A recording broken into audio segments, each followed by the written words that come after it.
Pois este mal tempo inflúe nestas datas de xeito fundamental nos prezos do peixe e do marisco, con vistas ao Nadal.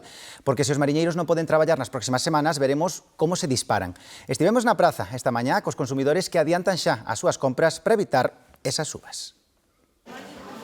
A 3 semanas e media da noite boa, o mercado ofrece produto da ría variado para ir adiantando as compras sen pagar prezos exagerados. E iso que algúns mariscos xa foron subindo. Os precios da centola xa aumentaron mucho. Empezamos en 20 e pico e xa está a 35. Despois hai outra máis pequeniña a 25. O camarón empezouse en 55 e xa está a 95. E hai moi pouco do grande.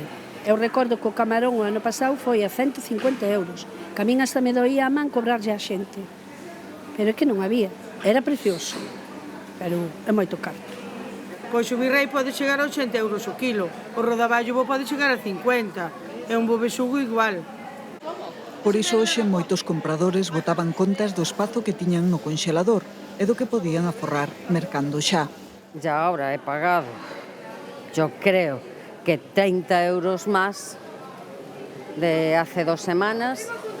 Imagínate por ahí, pues 50 o 60 euros, tranquilamente, tranquilamente, más o menos. Y con el camarón igual, etcétera. El camarón ya eso se sube a 100, 100 y pico. Y mira, es un capricho de una vez al año y hasta 60, 70 por un kilo paso. Pero ya te digo, se va ahorrando. Y he visto la lubina tan hermosa y habitualmente no compro para Navidad, pero la he cogido. Entonces, bueno, pues eso es, porque lo demás siempre compro fresco. Me parece que compensa mucho una lubina de la ría, 29 euros el kilo, me parece que está estupendamente.